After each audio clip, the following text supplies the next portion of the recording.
Hello, Furnaces North American Exhibitors. This is Tom Morrison from Nashville, Tennessee, the MTI corporate offices. As you can see, we are not in the corporate offices, as most of us are all listening from our houses somewhere in the United States or in the world if you're an exhibitor outside the United States. We'd like to welcome you. Today, we're here to talk about Furnaces North America and give everybody a sense of where we're at. I know COVID-19 is on everybody's mind. It's impacting your company, MTI, our customers, the suppliers. And so we want to really give a transparent view to you to keep you advised, because the exhibitors are the people who really make this show go over and above the attendees that come. So I know you're in preparation mode towards Furnaces North America 2020 in Louisville, Kentucky. It goes from September 30th to October 2nd. And it is always the largest event every single year that we come to in Furnaces North America. So we're looking forward to this one. So what I'd like everybody to pay attention to as me and Jim Oakes go through our briefing is to your right. If you look down at the bottom, you'll see a little icon called chat. If you click on that, and a box is going to pop up to the right. If you have any questions at all, you can go to the bottom. It says type message here. Type in your questions. We want to answer all the questions that you may have regarding Furnaces North America to give you the information you need to have a successful experience. And the one thing I want everybody to know in this element of COVID-19 is MTI, who produces the show, and Furnaces North America and their leadership team, your success and your safety is our #1 priority, period. Our goal is between now and the end of the year is that change is happening every single week, every single day, and every single month. And to bypass Furnaces North America at the end of the year will really do everybody a disservice, because they will not connect with their customers to create business, and customers won't be able to get content to make the changes, because change and technology is changing no matter what COVID-19 is doing. But I want you to know, as me and Jim talk about this, that plan A is that Furnaces North America would happen in a live scenario, because restrictions have come down, the COVID virus has kind of gone past us, and things are in a nice, safe environment from a CDC standpoint, and we're able to host that meeting. Or we pivot and look at other opportunities to bring customers and suppliers together to connect for business, as well as get content out there on the necessary changes and things everybody needs to know in order to have a successful 2021. Because a lot of people are looking at 2020 going, you know what? We're just going to check that one off the list, and then we're going to move to 2021 and shift our goals to that year. But our goal is to help you have a great, successful opportunity to end the year strong. And Furnaces has always played a big role in that on even years when we have it. So today I have Mr. Jim Oakes from Super System. Jim is the current MTI president. He's our 3rd supplier member that has ever been a president in MTI's 83-year history, which is awesome. So Jim, welcome to MTI today. Well, thank you, Tom. Certainly appreciate that. And thank you for all the exhibitors for Furnaces North America for 2020. We certainly appreciate you taking the time today to sit through this briefing that we're going through and discussing kind of where we're at and what we're looking forward to for this year. I will kind of want to echo a little bit with what Tom said. I mean, it's, our goal from Furnaces North America, and, for me, it's been as an attendee for a number of years, played a role on the board and some of the education committee through my time and on the board, and of course, just as a volunteer. And the goal is to bring really the buyers and people that are interested in the content and technology that's out there to the exhibitors. And I feel like Furnaces North America has done a great job with that. And that's it's a big goal for us for 2020, regardless of the situation that we're in right now. So we're going to be ready to deliver that to all the exhibitors and for attendees when it comes to the education as well. So speaking of education, we will actually notify all those who have been accepted for speakers for content. So we have 5 different tracks with 35 different sessions that have been selected based off of the ones that were submitted. So the education committee met last week, finalized that, and that's going out to notify everybody of that. So, but what else have we been doing? MTI right now has been very busy in delivering content about the situation that we're in with COVID-19. So we've looked for providing content to our members So we have a website that's set up on heattreat.net that provides a number of different components when it comes to information that's out there for our members, whether it's our members or even people that are involved just from an exhibitor standpoint can take advantage of. We're looking at resources when it comes to safety in manufacturing, how to take care of your employees, opportunities for working with some of the government programs, and then some of the government programs that affect our employees as well, as it relates to COVID-19. So heattreat.net in there, if you go out there, you'll see a link directly to COVID-19 for resources. And there's also some webinar information that we've done in the past that you could get access to. So that's available to our exhibitors. Yes, Tom. Yeah, just to say real quick, as you mentioned the COVID-19 resource page, if they're used to going to our furnaces page, if they go to furnacesnorthamerica.com, and they'll see a nice statement that we've got up there keeping people abreast of what's going on COVID. But in there is the link to the COVID. So either they can get there through the show site as well. Gotcha. All right. Thank you. So as far as our team under Tom's leadership, we have been meeting on a weekly basis. And of course, furnaces is a big topic. It is a big event, and it's something that MTI is responsible for putting on. And, obviously there's some significant changes in the way that conferences are being held currently. And, we don't really know what to expect when it comes to the September-October timeframe. But we're looking at that. We're talking about it on a weekly basis. And although we did have our board meeting for our spring meeting for MTI was canceled this year, we are holding a board meeting. So the leadership, not just the executive team, which is myself, the treasurer, the immediate past president, and the incoming president, meeting on a weekly basis, we will be holding a board meeting as well.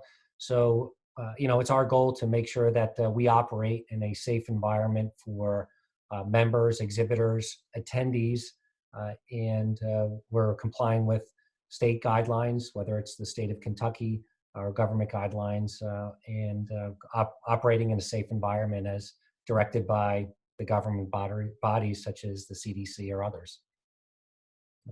Yeah, I think some of the things we're talking through, Jim, as you know, is we're going to have a mask, and I mean we're going to look at all the different things that they say would make a meeting safe, and it's not to make it uncomfortable; it's to make it safe. And so we're going to have in everybody's bag a bottle of hand sanitizer. We're going to have in everybody's bag a mask for anybody that feels like they would like to wear a mask, to be comfortable.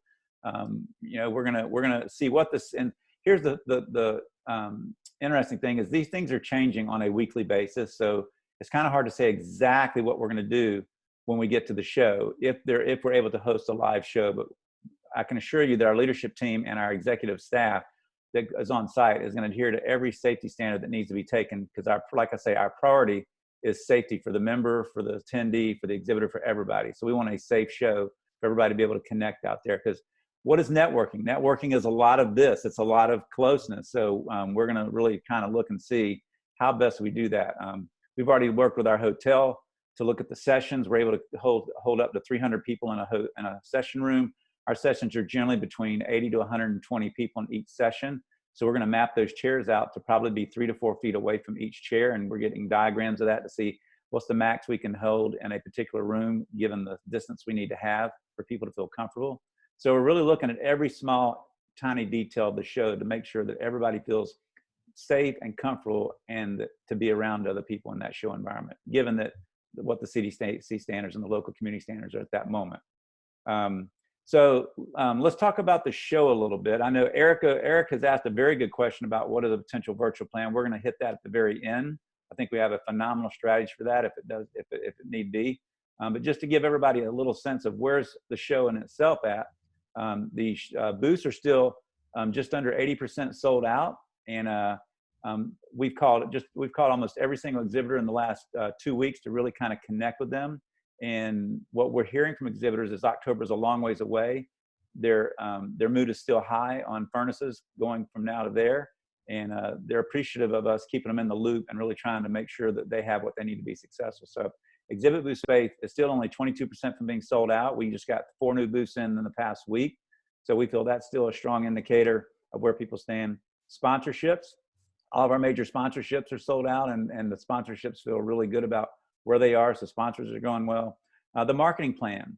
One of the things that I think should send a strong message to everyone listening on this call and all the exhibitors is the moment something like this can happen in an association, the first thing they want to do is start cutting costs and maybe tailoring back on marketing. And NTI and F&A is going to continue. We spend about $100,000 on total marketing with printing, postage, direct mail pieces and stuff. And we're continuing down that path. Our mailings are going out, we do them twice a month, and they're going out every single month until we feel that we're having to pivot and do something else. So we're committed to your success to bring a crowd. So we're continuing that strong marketing program all the way through up to the show. And registration will open next week on May 11th. So we're excited about that.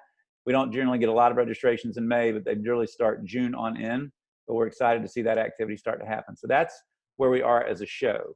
Now, Eric asked a very good question. What happens if the in-person show is not able to be had just because of we generally have about 1,700 people at furnaces over 2 days. And right now, a lot of mass gatherings are deemed at 250 to 300. And the question is what happens if the ordinances don't allow us to have that meeting in that capacity? Well, the virtual option, I can already tell you that NTI, in the background, NTI's leadership team is already working on a virtual option, and we're going to make it an awesome experience. Our goal is to create an online environment where you, the exhibitor, would have typical show hours. We're working with 3 different vendors who are top of the lines. In my world, I'm in tons of different forums and discussions on what are we doing for virtual education and virtual trade shows. So there's some very good vendors out there that have got some really good software that create you an opportunity to dress up your booth how you would like to do it with your color schemes. You can have videos on your booth. You can have different facets of, about us, your marketing brochures, a demo video, everything that you would do in your live booth. Our goal is to create that same experience inside your booth. And what happens is when someone comes through and clicks on anything in your booth, their registration information is immediately zipped into your file as someone who visited your show. So at the end of the show, you're able to download all those people and connect with them through the show. So we think we have and also the show will have a networking lounge, and it'll also have a content area where you can go watch all the content that we have approved for Furnaces North America. So I think we have a very solid and sound pivot strategy to move into a virtual scenario if we don't. And I can I'm going to make the assumption that I'm back in a moment. There you're back, Tom. Yep. Where'd I leave off? About 5 seconds. Okay. Well, the biggest thing I want to share with everybody out of Eric's question is that NTI is we're going to be in front of this decision. So 2 things. We're going to have a good plan B pivot so that you don't miss the opportunity to connect with your customers to create the sales you need to jumpstart 21. And people that want to get content for the changes and trends coming to the heat treat industry, don't miss out on that opportunity and have to wait another year for something. So those are the 2 things we're really committed to. You get a chance to connect with the customer, and the customer find new suppliers and get content on changes and trends. So we suspect that we will always make that decision sooner than later. We are not going to wait till the last. I literally heard a story when COVID-19 first broke. I had 3 in a forum. There were 3 associations that you, the exhibitor, were on the show floor, and all you heard over the intercom was, "We are now canceling this show. Please pack your bags and your stuff and move on." They canceled the show the day of you move in. Well, we're not going to do that.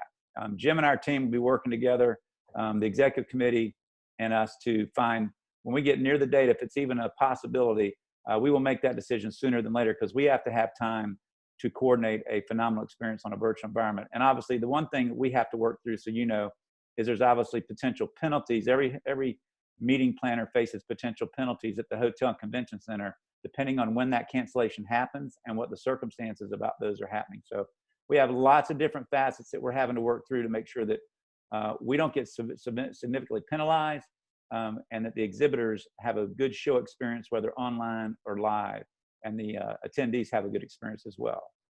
So I hope that answers Eric's question and lays a foundation for everybody that MTI's leadership with Jim and us are in front of this thing, and we're going to work hard to make sure that we don't fall behind it.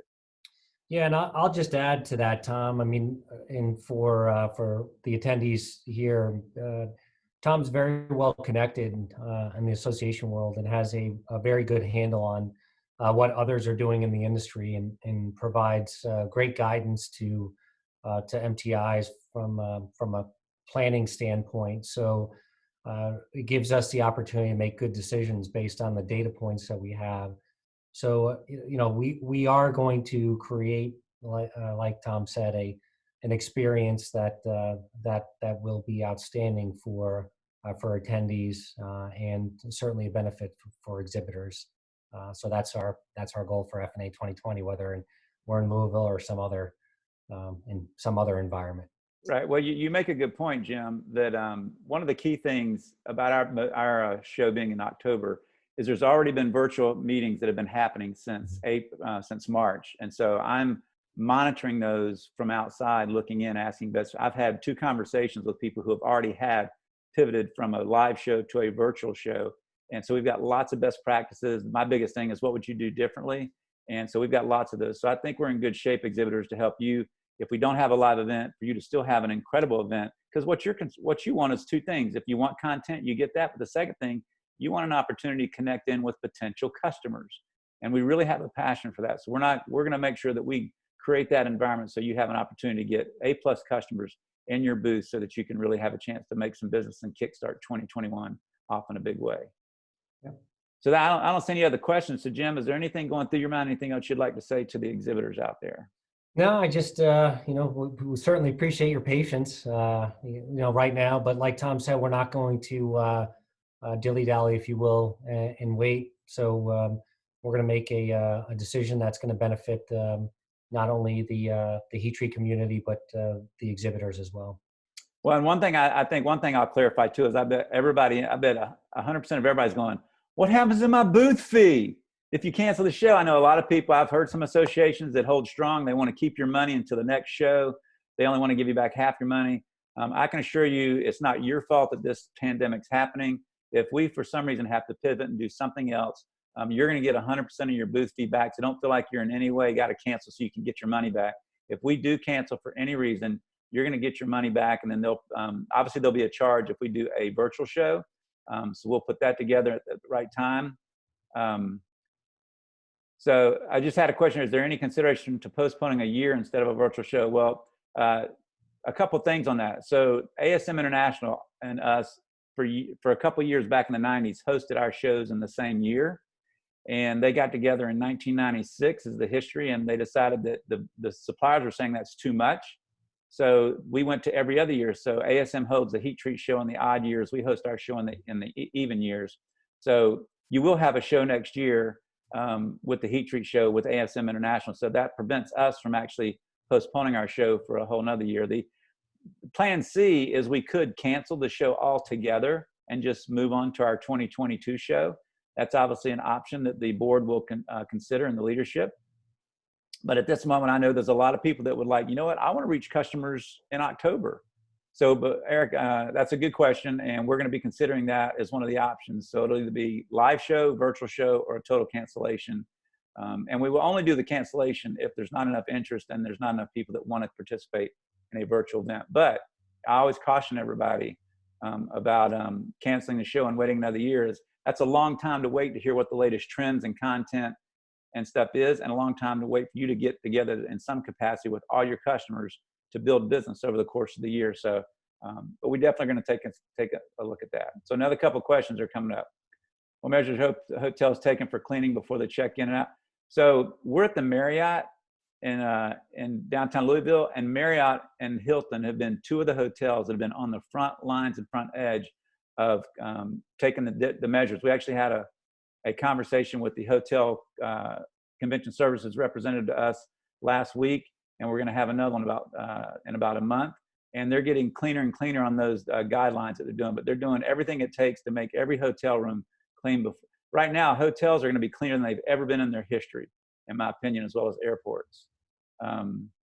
So, Jim, do you have anything? Were you going to say something? No, go. Okay, well, Brett's asked, maybe you already stated, but when are we going to make these decisions? So these decisions will have to be made somewhere around, probably in my opinion, around somewhere between July 15th and August 15th.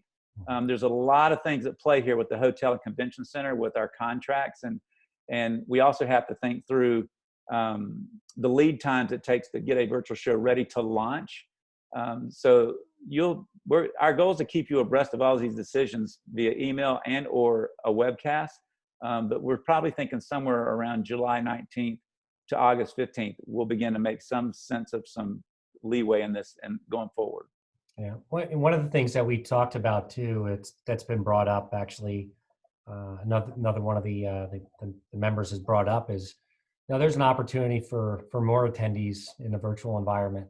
Right. So there's definitely some upside because there's no cost associated to travel, time away from the office. There will be some time away from your actually duties when it comes to work, but there is the potential to have some additional attendance. Not what I think is us exhibitors like is that personal experience that you get, but the way that the virtual environments are set up for some of these with these platforms, they do personalize it to the best that they can. So there is one positive. I wanted to point that out. I had that in my notes to mention. Yeah, and I want to go back to Vic's question on the cleanliness of the hotels. One of the things that we are going to do, we're going to have a document that'll be a firm document that we will provide every exhibitor. It'll be on our website, but we're going to provide what the convention center and the hotels are doing specifically to make sure that things are clean and sanitized. We want that to be a very transparent and no one guessing about that. They're actually coming out with some very high standards and the things they're going to do. And that'll be in a document on our website as well as being emailed on a link to every attendee and every exhibitor so that you know for a fact what's being done. So I didn't want Vic to think that we didn't have a plan there. So that will happen. And Charlie's asking about what charges they would face if they end up having to cancel due to COVID-19 business challenges. I mean, we're going to just be real with y'all. I mean, we're going to give you your money back. I mean, we totally get what you're going through, and we are not going to force you to come to a show or go broke coming to a show because it's not your fault that this virus has happened.